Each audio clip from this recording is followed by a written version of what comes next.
पहले मैं कहता था दो टाइप के हैं, एक रेस का घोड़ा है, कांग्रेस पार्टी कभी कभी रेस के घोड़े को बारात में भेज देती है, ये कमलनाथ ने कहा है, और कभी कभी बारात के घोड़े को रेस की लाइन में खड़ा कर देती है, उसको पीछे से वो एक चाबुक पड़ता है, वो वहीं बैठ जाता है। मगर एक तीसरी कैटेगरी है, एक हुआ बारात का, दूसरा हुआ रेस का, एक तीसरा भी होता है। कौन सा होता है? लंगड़ा, लंगड़ा घोड़ा। तो ये छांटना है हमें, लंगड़ा कौन सा है, रेस का कौन सा है, बारात का कौन सा है। बारात वाले को बारात में भेजना है, रेस वाले को रेस में डालना है, और लंगड़े वाले को रिटायर करना है। अगर आपको बिजनेस चलाना है हिंदुस्तान में, या आपका नाम अदानी हो या अंबानी हो, नहीं तो आपके लिए डिमोनेटाइजेशन, गलत जीएसटी,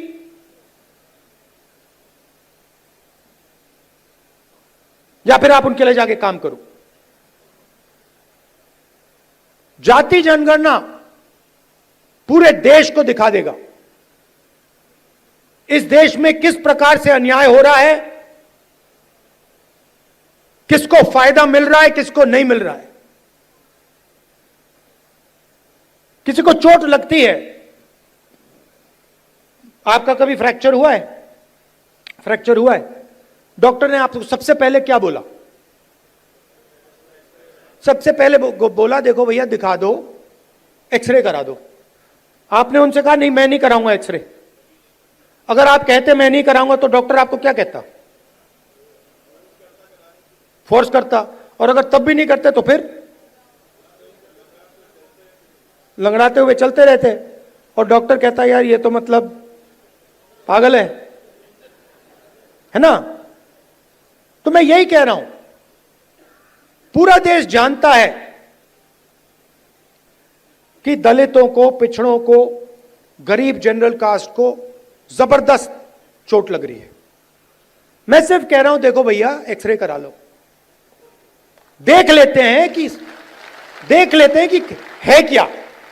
शायद पता लगे कि कोई प्रॉब्लम ही नहीं है।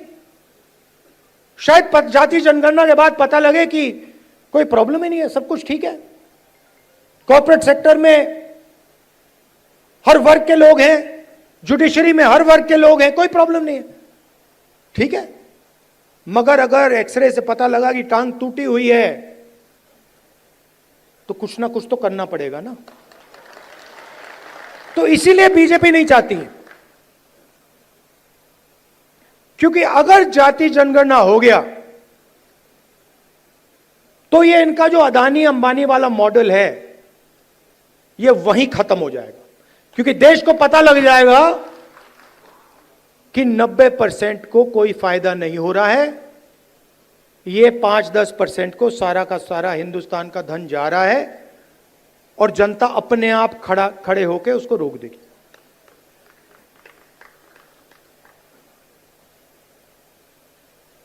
ये लड़ाई चल रही है। और तेलंगाना मॉडल जो है वो जाति जनगणना करने का सही मॉडल है। तो हम जो चाहते हैं, जो जाति जनगणना होगा, चाहे मोदी करे या कांग्रेस पार्टी करे, वो तेलंगाना मॉडल वाला जाति जनगणना होगा। थोड़ी सी मध्य प्रदेश की बात करता हूं। देखिए यहां पे इस स्टेट में कांग्रेस की जो विचारधारा है, कांग्रेस के जो कार्यकर्ता हैं, कांग्रेस के विचारधारा के जो लीडर्स हैं, उनकी कोई कमी नहीं है। ये भरा पड़ा हुआ है। इसी कमरे में बीजेपी को हराने का टैलेंट बैठा हुआ है। मगर मगर मगर आपके हाथ बंधे हुए हैं।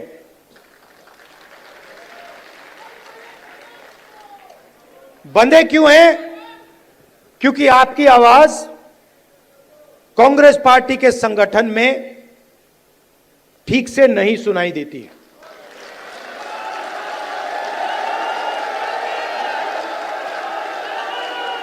ये हमारी सेना है, ये लड़ने के लिए तैयार है, ये मरने के लिए तैयार है।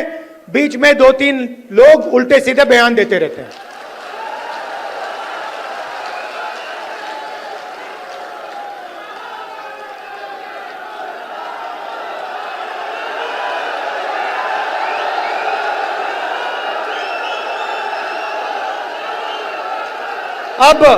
अब कोई ऐसे लोग हैं जो फ्रस्ट्रेशन में दे देते हैं, कोई ऐसे लोग हैं जो थोड़ा बीजेपी का भी काम कर लेते हैं, और हमें कहीं ना कहीं से तो शुरुआत करनी होगी। तो वर्किंग कमेटी ने निर्णय लिया है कि शुरुआत डिस्ट्रिक्ट और डिस्ट्रिक्ट प्रेसिडेंट के पोस्ट से होगी, और वहां से, उस शुरुआत से हम पार्टी को मध्य प्रदेश में, गुजरात में, बाकी प्रदेशों में खड़ा करेंगे। अब यहां पे डिस्ट्रिक्ट प्रेसिडेंट आए हैं, और आप में से ऐसे लोग होंगे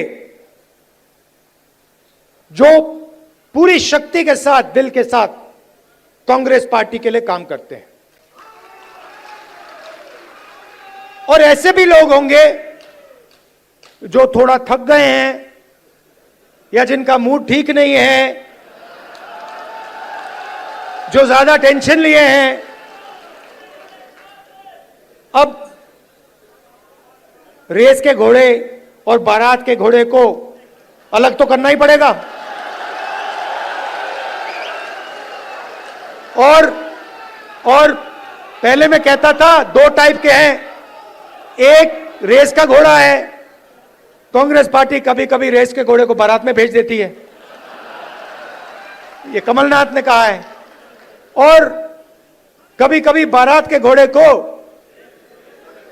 रेस की लाइन में खड़ा कर देती है, उसको पीछे से वो एक चाबुक पड़ता है, वो वहीं बैठ जाता है। मगर एक तीसरी कैटेगरी है, एक हुआ बारात का, दूसरा हुआ रेस का, एक तीसरा भी होता है।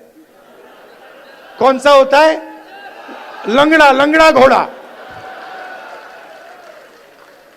तो ये छांटना है हमें, लंगड़ा कौन सा है, रेस का कौन सा है, बारात का कौन सा है। बारात वाले को बारात में भेजना है, रेस वाले को रेस में डालना है, और लंगड़े वाले को रिटायर करना है कि भैया ये लो, थोड़ी सी घास चरो, घास खाओ, घास चढ़ो, पानी पियो, रिलैक्स करो, बाकी लोगों को तंग मत करो, बाकी घोड़ों को डिस्टर्ब मत करो, नहीं तो फिर कार्रवाई करनी पड़ेगी। जो लंगड़ा घोड़ा होता है, अगर वो डिस्टर्ब करता है तो उसके साथ क्या होता है जानते हो? वो मैं नहीं कहूंगा। तो ये बदलाव लाना है। गुजरात में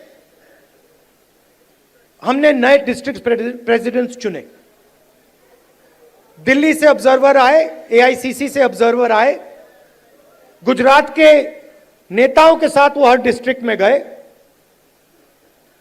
और उन्होंने कार्यकर्ताओं से बात की,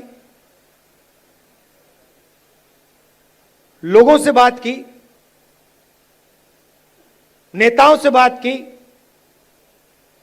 जिनको कांग्रेस पार्टी में सीनियर लीडर कहा जाता है, उनसे भी बात की, और नाम चुनकर उन्होंने दिल्ली भेजे। मैं 2 लिस्ट देख रहा था। पुराने डिस्ट्रिक्ट प्रेसिडेंट्स, और मैं ये नहीं कह रहा हूं कि उसमें अच्छे लोग नहीं थे, और उनको फिर से डिस्ट्रिक्ट प्रेसिडेंट बनाया जा सकता है। तो हम किसी को कैंसिल नहीं कर रहे हैं।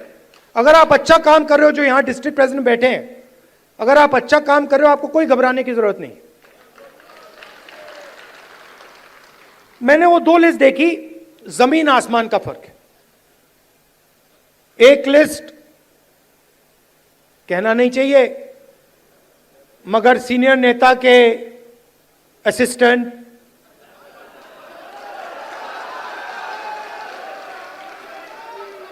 और दूसरी लिस्ट में पोटेंशियल फ्यूचर गुजरात की लीडरशिप। वही हम मध्य प्रदेश में करना चाहते हैं।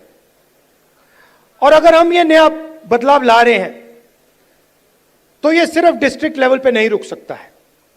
ये एक कदम है। इसके बाद हम ब्लॉक और जो गांव तक का लेवल है, लोकल बॉडी का लेवल है, वहां भी जाएंगे। मगर मैं जो डिस्ट्रिक्ट प्रेसिडेंट बनेंगे, और सचमुच में इसी कमरे से बनेंगे, मैं आपको एक बात कहना चाहता हूं, और आप अच्छी तरह सुनिए। जो लोग मध्य प्रदेश में कांग्रेस पार्टी के डिस्ट्रिक्ट प्रेसिडेंट्स बनेंगे, वो ही इस पार्टी को मध्य प्रदेश में भविष्य में चलाएंगे। कैसे? जो नया डिस्ट्रिक्ट प्रेसिडेंट बनेगा, वो पुराना डिस्ट्रिक्ट प्रेसिडेंट जैसा नहीं होगा। फर्क क्या होगा, मैं आपको सिंपल तरीके से बता दूंगा। नए डिस्ट्रिक्ट प्रेसिडेंट को हम ऑब्जेक्टिव तरीके से नापेंगे। वोट बढ़ रहे हैं, हां या ना? लोकल बॉडी के चुनाव में, एमएलए के चुनाव में, एमपी के चुनाव में वोट बढ़े या घटे, हां या ना? दूसरा, डिस्ट्रिक्ट में जब कांग्रेस पार्टी की विचारधारा पर आक्रमण होता है,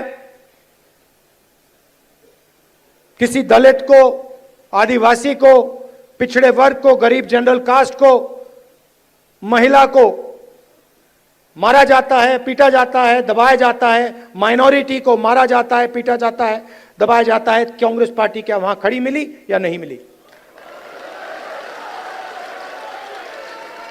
और तीसरा, न्यू जनरेशन लीडरशिप, चाहे वो पार्टी के अंदर हो या पार्टी के बाहर, क्या उन लोगों को डिस्ट्रिक्ट में बढ़ावा दिया जा रहा है? क्या डिस्ट्रिक्ट प्रेसिडेंट और वर्कर के बीच में अच्छा संबंध है? क्या डिस्ट्रिक्ट प्रेसिडेंट सबको एक साथ लेकर आगे चल रहा है या अपनी ही राजनीति कर रहा है? ये उसकी जिम्मेदारियां हैं। मगर जिम्मेदारी बिना पावर नहीं दी जा सकती है। मैंने आपको जिम्मेदारी दे दी, मैंने आपको माइक दे दिया, और ये जो कांग्रेस पार्टी में हम करते रहते हैं, इसका कोई मतलब नहीं। तो अगर हम आपको माइक दे रहे हैं, तो उसमें कम से कम 440 का करंट होना चाहिए। और 440 का करंट हम कैसे देंगे? जो हमारा डिस्ट्रिक्ट प्रेसिडेंट होगा, उसकी आवाज लोकल बॉडी के कैंडिडेट्स को चुनने में, एमएलए के कैंडिडेट्स को चुनने में, और लोकसभा के कैंडिडेट को चुनने में सुनाई देगी। अगर कोई सोचता है कि वो डिस्ट्रिक्ट प्रेसिडेंट को अलग कर दे और वो कांग्रेस पार्टी में आगे बढ़ेगा, तो वो आज के बाद गलतफहमी में है। तो हम 55 लीडर चाहते हैं मध्य प्रदेश के लिए, मध्य प्रदेश के भविष्य के लिए हम 55 लीडर को चुनना चाहते हैं। ये हमारे ऑब्जर्वर्स का काम है। और उसके बाद जैसे मैंने कहा, ब्लॉक का काम शुरू होगा, पंचायत लेवल का काम होगा, वार्ड लेवल का काम शुरू होगा, मगर यह एक बहुत गहरा कदम लिया जा रहा है। मैं जानता हूं कि आप लोग कांग्रेस पार्टी को आगे बढ़ाना चाहते हो, और मैं जानता हूं कि आपको कितना फ्रस्ट्रेट किया जाता है। मैं यहां आपको यह बताने आया हूं कि मैं आपके साथ खड़ा हूं, और जो भी कांग्रेस पार्टी की विचारधारा की रक्षा करेगा, जो भी कांग्रेस पार्टी को मध्य प्रदेश में बढ़ाने की कोशिश करेगा, उसके साथ मैं खड़ा मिलूंगा।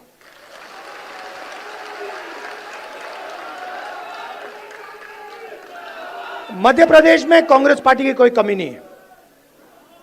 मैं आपको बता रहा हूं, आप मानो ना मानो, मैं आपको बता रहा हूं, जिस दिन आपने मन बना लिया, सिर्फ इस कमरे ने और किसी ने नहीं, जिस दिन इस कमरे में 20% लोगों ने मन बना लिया कि यार बीजेपी को उधेड़ के फेंकना है, उस दिन बीजेपी का आप परे कर दोगे।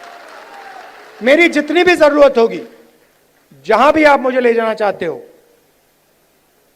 आप मुझे बुलाओ, मैं हाजिर हो जाऊंगा।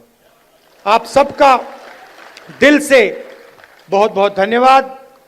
नमस्कार, जय हिंद। अच्छा, आखिरी बात भूल गया मैं, सबसे जरूरी बात, कांग्रेस पार्टी में डिस्ट्रिक्ट प्रेसिडेंट के लिए कांग्रेस प्रेसिडेंट का मेरा, वेणुगोपाल जी का दरवाजा 100% खुला मिलेगा। धन्यवाद, जय हिंद।